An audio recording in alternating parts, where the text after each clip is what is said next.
नमस्कार बच्चों, कैसे हैं आप सब? आशा करती हूँ आप सभी अच्छे होंगे, स्वस्थ होंगे, खुश होंगे और अपनी पढ़ाई भी अच्छे से कर रहे होंगे। जैसा कि आप सभी जानते हैं, मैं हूँ आपकी हिंदी की अध्यापिका और मैं स्वागत करती हूँ आप सभी का आईसीटी वर्चुअल क्लासरूम में। और आज हम यहाँ पर एकत्रित हुए हैं पढ़ने के लिए क्लास 10th की हिंदी में हम पढ़ रहे हैं यहाँ पर हमारी कृतिका पाठ्य पुस्तिका भाग 2 का पाठ 2, जिसका नाम है साना साना हाथ जोड़ी और जिसकी लेखिका है मधु कांकरिया जी।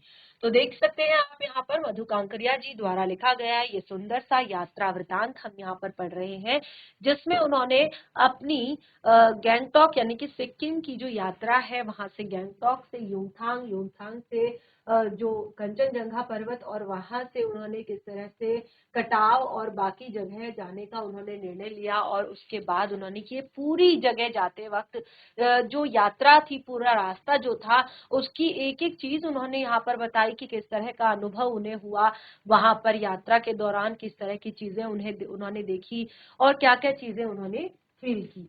तो देख सकते हैं आप यहाँ पर हमने लास्ट सेशन में मधु कांकरिया जी का जो जीवन परिचय है, लेखिका का परिचय है, वो भी हमने यहाँ पर जाना। और उसके बाद हमने यहाँ पर बहुत ही सुंदर रामधारी सिंह दिनकर जी द्वारा लिखी गई हिमालय के लिए जो हिमालय का एक तरह से जो हिमालय के लिए बहुत ही सुंदर कविता उनके द्वारा लिखी गई है, वो हमने यहाँ पर पढ़ी। तो ये जो कविता है, लेखिका को याद आती है जब वो रास्ते में चल रही होती है और जब वो हिमालय के बारे में सोच रही होती है कि हिमालय हमारे लिए कितना ज्यादा महत्वपूर्ण है और क्या क्या चीजें हैं वहां पर। और जब उनको प्रत्यक्ष दर्शन होते हैं तो तब उनके एकदम से उनके मुंह पे ये कविता आती है कि मेरे नगपति मेरे विशाल, मेरे नगपति मेरे विशाल, साकार दिव्य गौरव विराट, पौरुष के पुंज भूत ज्वाल, मेरी जननी के हिम किरीट, मेरे भारत के दिव्य भाल, मेरे नगपति मेरे विशाल। तो ये कविता यहाँ पर हमने लास्ट सेशन में भी पढ़ी थी और यहाँ पर उन्होंने गैंगटॉक की खूबसूरती को भी बताया था। और फिर हिमालय द्वारा दिए गए इस संदेश के बारे में मैंने आप लोगों को बताया कि हिमालय किस तरह का संदेश जो है हम भारतवासियों को दे रहा है। और उसके बाद देखिए यहाँ पर हमने कंचनजंगा के बारे में डिस्कस किया था, जो कंचनजंगा पर्वत के बारे में, गैंगटॉक के विषय में। यहाँ पर जैसे मैंने आपको बताया कि लेखिका ने गैंगटॉक की जो खूबसूरती है, गैंगटॉक की जो सुंदरता है, जो प्राकृतिक एक तरह से नजारा है गैंगटॉक का, और वहां के लोगों की जो मेहनत है, क्योंकि वहां पे क्या बताया है कि वहां के जो लोग हैं वो किस तरह से, देखिए हमें ऐसा लगता है कि जो लोग हैं, शहर के लोग हैं या जो काम करते हैं बाहर बाहर, वही मेहनत करते हैं। लेकिन जब वहां पर लोगों की जिंदगी उन्होंने देखी कि किस तरह से वो लोग जीवन व्यापन करते हैं, किस तरह से वो लोग एक तरह से वहां पर मेहनत करते हैं, कितनी ज्यादा मेहनत करते हैं, जैसे कि जितेन नार्गे ने भी वहां पर बताया था कि किस तरह से वहां पर बच्चे जो है अपने स्कूल 3 से 4 किलोमीटर का जो स्कूल होता है वो चढ़ाई पर चढ़कर और उतराई में उतर कर जाते हैं, और उसके बाद वो स्कूल में पढ़ते हैं 4 से 5 घंटे, और उसके बाद फिर वो अपने माँ के साथ अपने घर में हाथ बटाते हैं, यानी कि अपने जानवरों को चराने के लिए लेकर जाते हैं या लकड़ी लेने जाते हैं या पानी लेने जाते हैं। तो बहुत ही कठिन वहां का जीवन है और इसीलिए गैंगटॉक को मेहनतकश बादशाहों का शहर भी कहा गया है। तो इस तरह से उसमें और भी चीजें बताई कि गैंगटॉक जो है वो सिक्किम की राजधानी है और हिमालय की जो चोटी है, कंचनजंगा का मनोहर दृश्य वहां से दिखाई देता है, वहां के तापमान के बारे में बताया। और साथ ही जो मनोरम एक पर्यटक स्थल है गैंगटॉक, और बताया कि यहाँ के लोगों का जो सबसे मुख्य एक तरह से आय का जो स्रोत है वो यही है। और ये भी बताया कि यह बौद्ध सभ्यता, तिब्बती और संस्कृति का ये मुख्य केंद्र है। उसके बाद देखिए युमथांग के विषय में यहाँ पर बताया, युमथांग घाटी के बारे में बताया और पूरे रास्ते की जो खूबसूरती थी उसके विषय में यहाँ पर लेखिका ने बताया कि कितना खूबसूरत है, कितनी खूबसूरत है ये पूरी युमथांग घाटी। और युमथांग के बारे में बताया कि किस तरह से यहाँ पर युमथांग का जो 0 पॉइंट है, तो 0 पॉइंट पर क्या होता है, यहाँ पर मई के महीने में भी आपको बर्फ अनुभव आप कर सकते हैं और एक तरह से यहाँ से चीन की सीमा भी काफी ज्यादा नजदीक है। तो इस तरह से उन्होंने काफी सारी चीजें यहाँ पर बताई युमथांग की घाटियों के बारे में। उसके बाद देखिए जो हम आज पढ़ेंगे यहाँ पर वो है कटाव। तो कटाव के विषय में देखिए एक बार यहाँ पर थोड़ा सा पढ़ लेते हैं। तो जैसे कटाव को भारत का स्विट्जरलैंड कहा जाता है। आज हम आपकी पाठ्य पुस्तिका में जो आगे टॉपिक कंटिन्यू करने वाले हैं वो यही टॉपिक है, यानी कि इसके बाद जो लेखिका यहाँ से आगे जब बढ़ेंगी तो वो कटाव की तरफ बढ़ेंगी।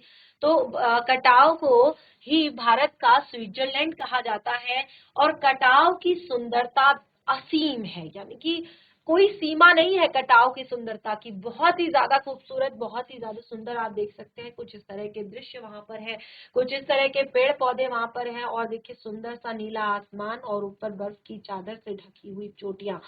और कटाव 15,000 फीट की ऊंचाई पर है और यहाँ हिमालय की बर्फ से ढकी हुई चोटियां मन को हर लेती है। कटाव का जो एरिया है वहां पर हिमालय की बर्फ से ढकी हुई जो ये चोटियां हैं ये मन को मोह लेने वाली है।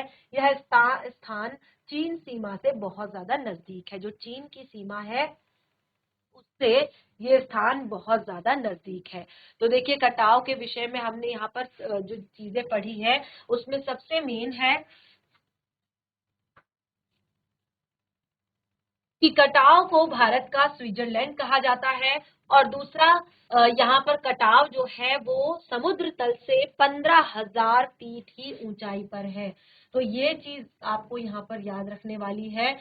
इन चीजों को आप याद रखेंगे और साथ ही यहाँ पर ये भी बताया है कि ये चीन की सीमा से बहुत एक तरह से नजदीक है। तो ये चीज आप जरूर याद रखें। तो ये कुछ जरूरी चीजें जो हम आज यहाँ पर पढ़ने वाले हैं और उसके बाद जैसे कि मैंने आपको यहाँ पर बताया उसके बाद बाकी चीजें यहाँ पर बताई गई हैं लेखिका के अनुभूतियों के बारे में कि लेखिका को किस किस तरह की अनुभूतियां हुई। तो सबसे पहले देखिए हमने यहाँ पर जो पढ़ा था वो देखा था कि यात्रा के दौरान जब लेखिका यात्रा कर रही थी सबसे पहला पॉइंट जो यहाँ पर है कि उन्हें प्रकृति के अनंत और विराट स्वरूप को देखकर उन्हें सत्य और सौंदर्य का अनुभव होने लगा था। यानी कि जब उन्होंने प्रकृति का ये विराट और विराट स्वरूप देखा, अनंत एक तरह से प्रकृति का अनंत और विराट ये स्वरूप देखा, इतनी सुंदरता देखी, तो उन्हें एक तरह से सत्य और सौंदर्य का अनुभव होने लगा था। और जो हिमालय पर जो बहता हुआ झरना था, जब वो हिमालय पर उस बहते हुए झरने को जब देख रही थी तो उन्हें जीवन की निरंतरता का एहसास वहां पर होने लगा था। आपने देखा किस तरह से आपने अपने पाठ्य पुस्तिका में पढ़ा, वो कहती है कि जब मैंने उसमें अपने पैर डुबोए तो ऐसा लगा कि मैं भीतर तक भीग चुकी हूँ। यानी कि उनको बिल्कुल ऐसा एहसास उनको हो रहा था जैसे वो प्रकृति में कहीं खो गई है। यानी कि ना उन्हें कुछ दिखाई दे रहा है, ना उन्हें कुछ सुनाई दे रहा है, ना उन्हें कुछ जो बाहर की दुनिया है वो उन्हें बिल्कुल भी उस टाइम पे याद नहीं रही थी। वो प्रकृति में इतना खो गई थी। और देखिए यहाँ पर जब वो कहती हैं कि उन्होंने जब पैर उसमें डुबाए थे तो उन्हें ऐसा लगा कि जैसे उनकी सारी बुरी बातें, यानी कि जो उनके अंदर की, क्योंकि एक इंसान जब है तो उसके अंदर अगर अच्छाइयां हैं तो कुछ ना कुछ बुराइयां भी होती हैं, कुछ ना कुछ कमियां भी होती हैं। तो वो कहती है कि ऐसा लग रहा था कि जब मैंने उसमें पैर डुबाए तो ऐसा लग रहा था कि मैं उसमें खो चुकी हूँ और उसकी धारा के साथ बहने लगी हूँ। और मेरे अंदर की जितनी भी उन्होंने कहा जितनी भी मेरे अंदर की तामसिकताएं हैं, जितनी भी मेरे अंदर की जो बुराइयां हैं, वासनाएं हैं, जो भी चीजें हैं, ऐसा लग रहा था कि वो सब इस निर्मल जलधारा के साथ बह गई है और लेखिका भी जलधारा के साथ जो है बहने लगी है। यानी कि बिल्कुल उन्हें बहुत ही ज्यादा एक तरह से बहुत अच्छा फील हो रहा था। वो प्रकृति से जुड़ रही थी, प्रकृति से कनेक्ट हो रही थी। और वो कहती है कि वो एक ऐसे शून्य में पहुंच गई थी जहां पर अपना कुछ नहीं रहता और लग रहा था कि वह ईश्वर के निकट पहुंच गई हैं। जब जितेन ने उन्हें एकदम से उठाया था तो उस टाइम पे वो यही चीज फील कर रही थी। उन्हें लग रहा था कि जैसे कि वो किसी शून्य में पहुंच गई हैं, ऐसी जगह पर जहां ना ही कोई शोरगुल है, ना ही कोई ऐसी गलत चीज है, कोई ऐसी चीज नहीं है। वो बिल्कुल शांति का एहसास उन्हें हो रहा था और उन्हें लग रहा था कि वो ईश्वर के निकट पहुंच गई हैं, भगवान के निकट वो पहुंच गई हैं। तो इस तरह से देखिए हमने लेखिका की अनुभूतियों को भी यहाँ पर आपके साथ शेयर किया था। आगे जो कटाव का आगे रास्ता है उसको कंटिन्यू करते हैं, और भी बहुत सारी इंटरेस्टिंग चीजें इस पार्ट में हैं। तो जैसे कि मैंने बताया, ये चैप्टर आपको बहुत बहुत कुछ सिखाता ही नहीं, बिल्कुल ऐसा लगता है जैसे हम भी लेखिका के साथ यात्रा कर रहे हों और उन सब चीजों को हम भी अनुभव कर रहे हों। तो इसीलिए ये पाठ जो है काफी ज्यादा इंटरेस्टिंग है, काफी मजेदार है और एक सुंदर यात्रा वृतांत है। तो इसमें यात्रा से जुड़ी हुई बहुत सारी चीजें, जानकारियां हैं जो आपके काम आ सकती हैं। तो इस तरह से जब लेखिका कहती हैं कि उन्होंने देखा कि रास्ते में बहुत सारी जगह अलग अलग तरह की चेतावनियां वहां पर लिखी हुई थी और अलग अलग तरह की चेतावनियों से उनको वहां पर सजग किया जा रहा था, क्योंकि रास्ते जो है वो बहुत ज्यादा घुमावदार भी हो रहे थे और बहुत ज्यादा संकरे भी हो रहे थे, यानी कि पतले हो रहे थे। तो जैसे उन्होंने लास्ट में बताया था कि जब वो थोड़ा और आगे बढ़े तो वहां पर एक चेतावनी लिखी हुई थी, be care man eater around, be care man eater around, की आराम से चलिए, केयरफुल होकर चलिए, सावधानी से चलिए, मैन ईटर अराउंड, आदमखोर आपके आसपास हो सकते हैं। तो वो कहती हैं कि हमें कोई आदमखोर तो नहीं मिले, पर दूध देने वाले याकों का जो काले काले ढेर सारे याक उन्हें मिले, और क्योंकि पहाड़ों पर गिरती हुई बर्फ से प्राकृतिक ढंग से रक्षा करने वाले घने घने बालों वाले याक। तो लास्ट सेशन में मैंने आपको बताया था कि किस तरह से जो है प्रकृति हम सबकी रक्षा के लिए, हम सबकी एक तरह से प्रकृति ने अगर हमें यहाँ धरती पर भेजा है तो हमारे रहन सहन, खाने पीने और हर तरह का उपाय प्रकृति ने हमें करके दिया हुआ है। बस केवल हमें अपनी उस अंतर्दृष्टि से उस चीज को देखना है, समझना है, और प्रकृति का भी उल्टा हमें उसका सम्मान करना है, प्रकृति को भी हमें बचाना है। लेकिन आज के टाइम में हम ये नहीं सोचते और हम जगह जगह बहुत ज्यादा कूड़ा कचरा फैला देते हैं, गंदगी कर देते हैं, पेड़ों को काटते हैं, जिससे कि हमें ही बहुत सारा नुकसान उठाना पड़ता है। एक तरह से पेड़ों के कटाव से बहुत ज्यादा बाढ़ की समस्या हो जाती है, यानी कि बहुत सारी चीजें हो जाती हैं, बहुत सारे एक तरह से घटनाएं हो जाती हैं। तो यहाँ पर वो कहती है अब सूरज ढलने लगा था, यानी कि अब शाम का वक्त हो चुका था, सुबह से वो निकले हुए थे, शाम का वक्त हो चुका था, सूरज ढलने लगा था। और वो कहती है कि हमने देखा कुछ पहाड़ी औरतें गायों को चराकर वापस लौट रही हैं। जब वो कहती हैं कि अब हमने देखा शाम का जो वक्त था, सूरज ढलने लगा था और कुछ पहाड़ी औरतें जो हैं गायों को चराकर वापस लौट रही थी। जो पहाड़ी औरतें थी वो गायों को चराकर जो है वापस लौट रही थी जंगलों से। कुछ के सिर पर लकड़ियों के भारी भरकम गट्ठर भी थे, क्योंकि देखिए जो गायें अपने आप चल रही होंगी और तब तक वो अपने लिए लकड़ियां इकट्ठी कर रही होंगी। ऊपर आसमान फिर धुंध और बादलों से घिरा हुआ था। देखिए शाम हो रही थी और ऊपर आसमान जो है फिर से धुंध और बादलों से घिर चुका था। उतरती संध्या में जीप अब चाय के बागानों से गुजर रही थी। उतरती संध्या यानी कि सांझ ढल रही थी और जीप अब चाय के बागानों से होते हुए आगे गुजर रही थी।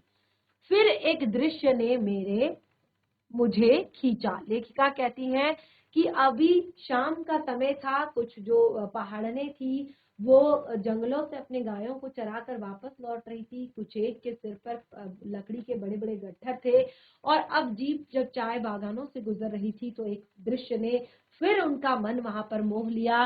दृश्य क्या था कि नीचे चाय के हरे भरे बागानों में कई युवतियां बोकू पहने, बोकू यानी कि एक सिक्किमी परिधान होता है, बिल्कुल एक ऊपर से नीचे तक ढका हुआ एक कपड़ा होता है, बोकू सिक्किमी परिधान होता है, वो उसको पहनकर चाय की पत्तियां तोड़ रही है। कुछ जो युवतियां हैं वो उन चाय बागानों में बोकू पहनकर चाय की पत्तियां तोड़ रही है।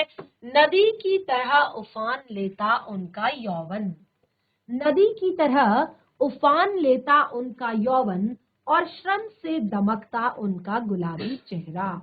और जिस मतलब वो युवतियां जो है बहुत ही ज्यादा खूबसूरत लग रही थी, बहुत ही ज्यादा सुंदर लग रही थी, और ऐसा लग रहा था कि बिल्कुल वो युवा अवस्था में है।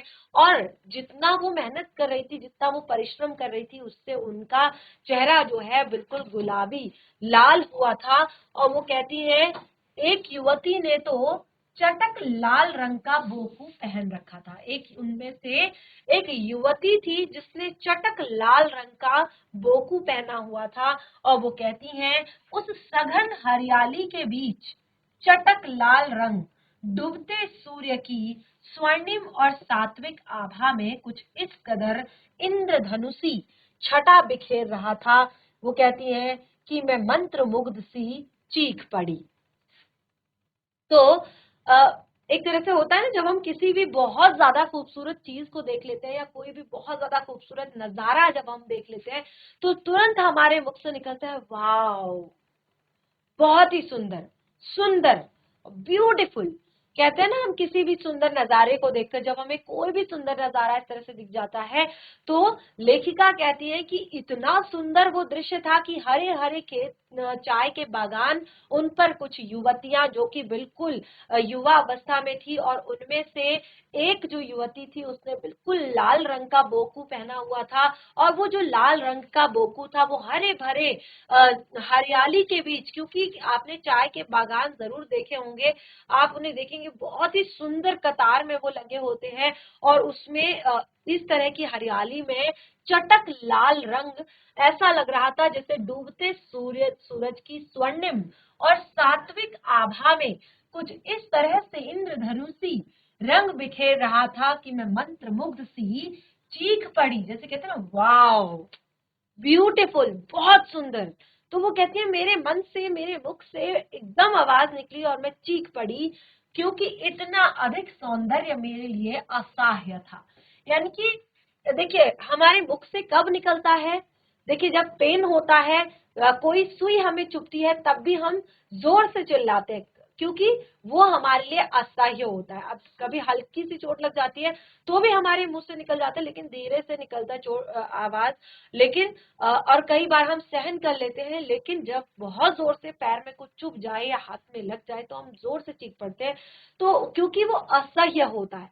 तो बिल्कुल इसी तरह से ये सौंदर्य भी उनके अंदर समा नहीं पा रहा था। वो उसको एक तरह से सहज अंदर नहीं समा पा रही थी, और तुरंत उनके मुख से निकला कि सुंदर, बहुत सुंदर, ब्यूटीफुल, यानी कि वो जोर से चीख पड़ी। और वो कहती हैं, युमथांग पहुंचने के लिए हमें रात भर के लिए लायुंग में पड़ाव लेना था।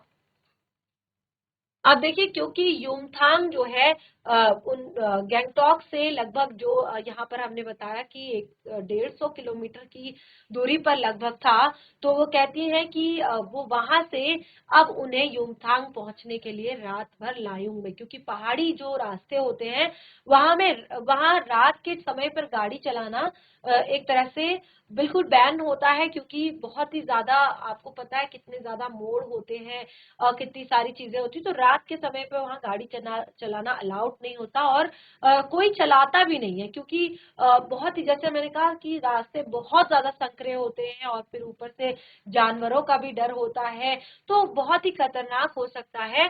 इसीलिए वो कहती है कि रात के समय में फिर उन्हें लायुंग में अब रुकना था। लायुंग जो जगह है वहां पर उन्हें रुकना था।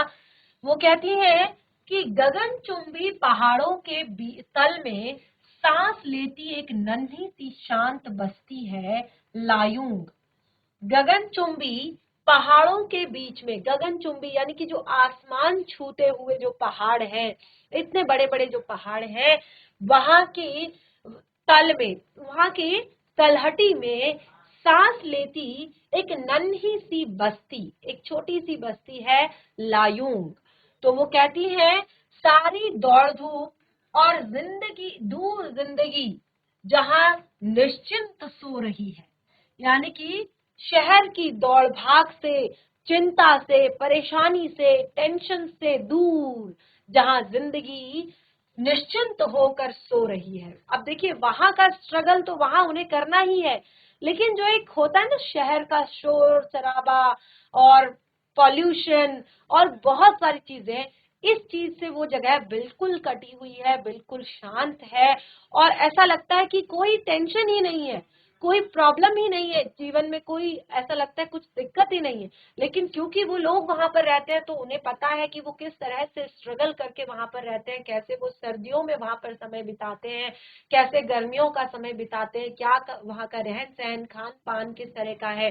ठीक है, तो अब लेखिका आगे कहती हैं कि उस दिन फिर वो लायुंग में ही वहां पर रुके, लायुंग में ही ठहरे और वो कहती हैं कि तिस्ता नदी के तीर पर बसे लकड़ी के एक छोटे से घर में, कहाँ पर रुके, तिस्ता नदी के किनारे लकड़ी के एक छोटे से घर में वो रुके और वो कहती हैं मुंह हाथ धोकर मैं तुरंत ही तिस्ता नदी के किनारे बिखरे पत्थरों पर बैठ गई। वो कहती है मैंने मुंह हाथ धोया और मैं तुरंत जाकर तिस्ता नदी के किनारे जो पत्थर पड़े हुए थे उन पर जाकर बैठ गई।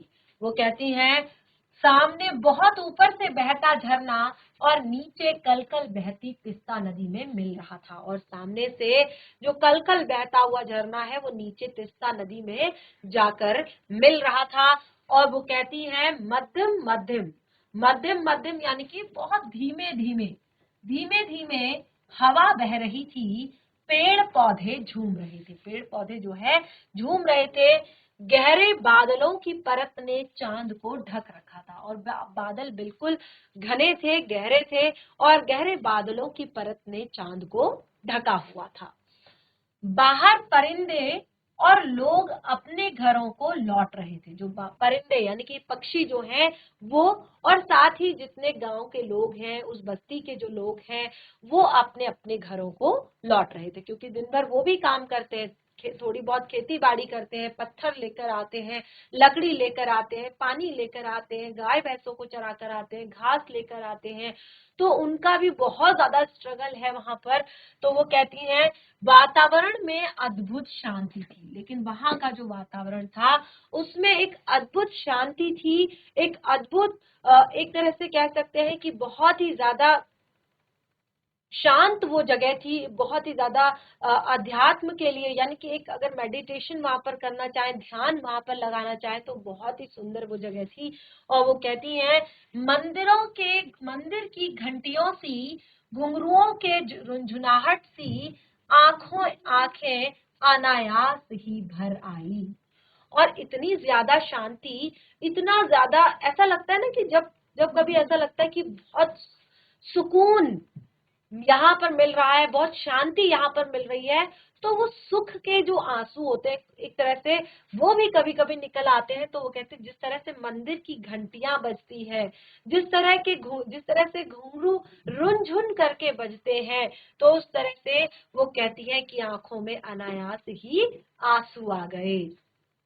ज्ञान का नन्हा सा बोधिसत्व जैसे भीतर उगने लगा, ज्ञान का नन्हा सा बोधिसत्व जैसे भीतर उगने लगा कि वही सुख और शांति और सुकून है जहां अखंडित संपूर्णता है, वही सुख शांति और सुकून है जहां अखंडित संपूर्णता है। ध्यान दीजिएगा, केवल इस पंक्ति में पूरा सार छिपा हुआ है कि जहां वही सुख शांति है, ध्यान से सुनिएगा कि वही सुख शांति और सुकून है जहां अखंडित संपूर्णता है। अखंडित संपूर्णता यानी कि हमने अपनी पूरी पृथ्वी को खंडित कर दिया है, तोड़ दिया है, मरोड़ दिया है, एक तरह से सब कुछ यहाँ पर हम अपनी मर्जी से कर रहे हैं। तो कैसे शांति मिल सकती है हमें, कैसे हम शांत रह सकते हैं? अब आप देखिए कि हमने जितने भी पेड़ हैं उनको काटकर मानव बस्तियां हमने लगाना शुरू कर दिया, हमने उद्योग धंधे लगाना शुरू कर दिया, हमने अपने लिए नदियों के रुख मोड़ दिए, हमने नदियों के एक बहने का जो तरीका है उसको बदल दिया, हमने नदी के किनारों को अपना एक तरह से घर बना लिया। तो क्यों नहीं आएगी आपदा? जितने भी पेड़ है वो हमने अब काट लिए, पहाड़ों पर हमने अपने अपने लिए अपने तरीके से हमने सुरंगें बना दी, अपने तरीके से हमने बड़े बड़े पहाड़ तोड़कर हमने एक तरह से सुरंगें बनाई और रोड निकाली। तो ये सारी चीजें, ये सुख सुविधाएं हमें चाहिए, इसके लिए हमने प्रकृति को खंडित कर दिया है, जगह जगह से हमने तोड़ मरोड़ दिया है, जगह जगह से हमने अपनी तरह से। और आजकल आप देखेंगे कि अगर बिल्डिंग 4 से 5 मंजिला ऊपर की तरफ है तो 2-3 मंजिला वो जमीन के नीचे भी जाती है, यानी कि ग्राउंड फ्लोर है, फिर ग्राउंड फ्लोर में फर्स्ट फ्लोर है, फिर नीचे और ग्राउंड फ्लोर है। तो इस तरह से आप देखेंगे जितनी बिल्डिंग आपको 3 से 4 मंजिला ऊपर दिखाई देगी, उतनी 2 से 3 मंजिला वो नीचे की तरफ भी होती है। तो सोचिए इतनी गहरी उसमें खुदाई हम करते हैं, और ऊपर से फिर हम अपने लिए, अपने सुख सुविधा के लिए उद्योग धंधे लगाते हैं, जिससे बहुत सारा पॉल्यूशन होता है। और जो नदियां हैं वो पूरी तरह से हमने केमिकल्स से भर दी हैं और प्लास्टिक से हमने भर दी हैं। तो बहुत सारी चीजें हैं जहां पर हमने अपनी सुविधा के लिए, देखिए शहरों को हम मानते हैं कि ये सुख सुविधाओं का केंद्र है, लेकिन शांति और सुकून यहाँ पर बिल्कुल भी नहीं है। और जैसे लेखिका कहती है कि वह सुख शांति और सुकून, वही सुख शांति और सुकून है जहां पर अखंडित संपूर्णता है। अखंडित संपूर्णता यानी कि पेड़ पौधे, पशु और आदमी सब अपनी अपनी लय, अपनी अपनी ताल और अपनी अपनी गति में है। लेकिन हमने तो जितने जंगल थे सब काट दिए। अब कहाँ जाएंगे वो पशु पक्षी, कहाँ जाएंगे वो जंगल के जीव जंतु? और हमने पेड़ों को काट दिया। हम कहते हैं ये चिड़िया जो है विलुप्त हो गई है, या ये एक तरह से विलुप्तता की स्थिति में है, या एक तरह से ये दुर्लभ हो गई है। तो बहुत सारी चीजें हम बोलते हैं कि ये चीजें अब नहीं मिलती। कैसे मिलेंगी? हमने उनका रहने का स्थान जो है वो छीन लिया है। हमने उनके उनके लिए कहीं पर ऐसी चीज कोई बनाई नहीं है कि वो रह सके। और एनवायरमेंट इतना ज्यादा पॉल्यूशन, इतनी ज्यादा, देखिए हमें अपने घर पे सारी चीजें स्मार्ट चाहिए। हमें अपना स्मार्ट फ्रिज चाहिए, स्मार्ट टीवी चाहिए, स्मार्ट एसी चाहिए, हमें स्मार्ट पंखा चाहिए, स्मार्टफोन चाहिए। तो आप सोचिए कि इतनी सारी चीजें जो हमें अपनी सुविधा के लिए जो चाहिए, उसके लिए हमने प्रकृति के साथ बहुत बड़ा खिलवाड़ किया है। और इतनी इतनी सब चीजों से निकलने वाली ये जो अल्ट्रा वायलेट रेज हैं, रासायनिक गैसें हैं, जैसे हमने आपने सुना होगा कि जो हमारा फ्रिज होता है वो किस तरह से बहुत ही जो जहरीली गैस है वो निकालता है। और जब वो गैस जो है क्लोरोफ्लोरोकार्बन जो है, जब आकाश में जाती है, आसमान में जब जाती है, और सोचिए आज कोई भी ऐसा घर नहीं है, कोई भी ऐसी जगह नहीं है जिसके पास फ्रिज ना हो। तो अब सोचिए कि इतनी सारी जब गैस आसमान में जाती है तो वो क्या करती है, जो हमारी ओजोन लेयर है, जो हमें सूरज की अल्ट्रा वायलेट रेज से जो हमें बचाती है, यानी कि जो सूरज की अल्ट्रा वायलेट रेज है जो उसको क्या करती है, ओजोन लेयर जो है उसका क्षरण करती है, उसको अपने अंदर अवशोषित कर लेती है, और उससे वो पृथ्वी पर नहीं आ पाती। अगर वो पृथ्वी पर डायरेक्ट पड़ने लगे तो हम सभी को क्या हो जाएगा, स्किन प्रॉब्लम हो जाएंगी। जो स्किन, आजकल आपने देखा होगा कि लोगों को बहुत ज्यादा स्किन से रिलेटेड प्रॉब्लम्स होती हैं। और ये जो रेज है, क्योंकि अब धीरे धीरे क्या हो रहा है, ओजोन परत जो है उसका क्षरण हो रहा है, यानी कि वो खत्म हो रही है, धीरे धीरे क्या हो रही है, वो खत्म हो रही है। और जगह जगह पर क्या हो रहे हैं, ओजोन लेयर में होल हो रहे हैं, बड़े बड़े होल हो रहे हैं। और ये उसका रीजन यही है, ये जो हमारी बहुत सारी जहरीली गैसें जो हैं, हम पोल्यूशन जो हमारा हमने फैलाया हुआ है, वही उसका सबसे बड़ा रीजन है।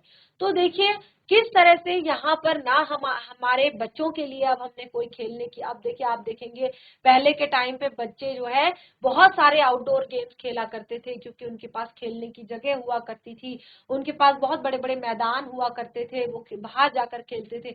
लेकिन आज के टाइम में, और वो हमेशा स्वस्थ रहते थे, हष्ट पुष्ट रहते थे, और उनकी डाइट भी काफी अच्छी होती थी, हेल्दी रहते थे। आज के बच्चे आप देखेंगे कि उनका जो फूड है वो सारा कैसा है, पैकेट बंद फूड है, ज्यादातर है आपका जंक फूड, और एक तरह से देखा जाए तो जिसको हम कहते हैं कि बहुत जल्दी फटाफट जो हमारे बन जाते हैं वो वाला हम ज्यादातर फूड खाना पसंद करते हैं। और ऊपर से कोई भी ऐसी एक्सरसाइज या कोई भी ऐसा काम नहीं है, आउटडोर गेम्स खत्म हो गए हैं। तो ये बहुत सारी चीजें हैं जिससे हम क्या कर रहे हैं, प्रकृति के साथ खिलवाड़ कर रहे हैं। तो हमारी पीढ़ी ने प्रकृति की इस लय, ताल और गति से खिलवाड़ करके अक्षम्य अपराध किया है। अक्षम्य यानी कि जो क्षमा के योग्य नहीं है, जो क्षमा करने लायक नहीं है, यानी कि प्रकृति कभी इसके लिए हमें माफ नहीं करेगी। इसका दुष्परिणाम हम धीरे धीरे भोगना शुरू कर रहे हैं और आगे न जाने अगर इसी तरह के हालात रहे तो न जाने हमें और कैसे कैसे परिणाम भोगने पड़ेंगे। क्योंकि प्रकृति, जैसे मैंने आपको बताया कि प्रकृति जब हमें यहाँ पर भेजती है तो हमारी व्यवस्था करके भेजती है, लेकिन हमने उसकी पूरी व्यवस्था को ही गड़बड़ा दिया है, हम अपने तरीके से चलने लगे हैं। तो ये जो प्रकृति की इस गति, इस लय, इस ताल से जो खिलवाड़ करके हमने अक्षम्य अपराध किया है, तो वो कहती हैं कि अब हिमालय मेरे लिए ही नहीं, मेरे लिए कविता ही नहीं, एक दर्शन बन गया था। वो कहती है कि इस चीज को देखकर हिमालय मेरे लिए एक कविता नहीं बल्कि एक दर्शन बन गया था। और इस तरह से उन्होंने काफी अच्छी चीजें हमें यहाँ पर और बताई हैं इस पाठ में। जैसे उन्होंने कहा आगे कि अंधेरा होने से पहले किसी प्रकार डगमगाती शिलाओं और पत्थरों से होकर तिस्ता नदी की उस धार तक मैं पहुंच गई। बहते पानी को अपनी अंजुली में भरा तो अतीत भीतर धड़कने लगा। स्मृति में कौंधा, हमारे यहाँ जल को हाथ में लेकर संकल्प किया जाता है। ये आप सभी को पता है कि हमारे यहाँ जल को हाथ में लेकर कोई भी पूजा पाठ होती है। आपने देखा होगा कि हमारे यहाँ जब पंडित जी पूजा करवाते हैं, आपने देखा होगा कि हाथ में जल लिया जाता है, जल और पुष्प लिया जाता है, और उसके बाद क्या होता है, संकल्प किया जाता है, किसी भी चीज का संकल्प लिया जाता है। तो वो कहती है कि मैं क्या संकल्प करूं, क्योंकि अभी वो कहाँ पर है, अभी वो ऐसी जगह पे है जो स्वर्ग से भी ज्यादा सुंदर है। उनको लगता है कि वो ईश्वर के बहुत करीब है, वो प्रकृति के इतने करीब है। तो वो कहती है कि जब मैंने अपनी अंजलि में जल भरा, जब इस तरह से उन्होंने अपनी अंजलि में जल भरा, तो उन्हें बिल्कुल उनका जो अतीत है वो उनके भीतर धड़कने लगा, और स्मृति में उनके यानी कि उनके दिमाग में आया कि हमारे यहाँ तो हाथ में जल लेकर संकल्प किया जाता है, तो मैं क्या संकल्प करूं। वो कहती है पर मैं संकल्प की स्थिति में नहीं थी, मैं संकल्प की स्थिति में नहीं थी, यानी कि वो संकल्प की स्थिति बनी ही नहीं वहां पर। वो कहती है मेरे अंदर तो बस प्रार्थना थी, मेरे अंदर तो बस प्रार्थना थी, और एक ही प्रार्थना थी कि एक कमजोर व्यक्ति की प्रार्थना थी, भीतर का हलाहल। हलाहल यानी कि भीतर की जितनी भी तामसिकताएं हैं, भीतर की जितनी भी वासनाएं हैं। देखिए उन्होंने ये पहले भी कहा है और अभी भी वो यही चाहती है। वो कहती है कि मेरा कोई भी ऐसा संकल्प नहीं है, मैं कोई भी संकल्प करने की स्थिति में हूं ही नहीं। वो कहती है बस मेरे अंदर तो प्रार्थना है। प्रार्थना कैसी है कि भीतर का सारा हलाहल, हलाहल यानी कि जितना भी भीतर जो है गलत चीजें हैं, जितनी भी तामसिकताएं हैं, जितनी भी वासनाएं हैं, जितने भी दोष हैं, वो सब इस में बह जाएं, सारी तामसिकताएं बह जाएं इस बहती धारा में। और अब रात धीरे धीरे गहराने लगी थी। हिमालय ने काला कंबल ओढ़ लिया था। जितेन ने लकड़ी के बने एक खिलौने से उस छोटे से गेस्ट हाउस में गाने की तेज धुन पर जब अपने संगी साथियों के साथ नाचना शुरू किया, तो देखते देखते एक आदिम रात्रि की महक से परियों की कहानी सी मोहक वह रात महक उठी। मस्ती और मादकता का ऐसा संक्रमण हुआ कि एक एक करके हम सभी सैलानी गोल गोल घेरा बनाकर नाचने लगे।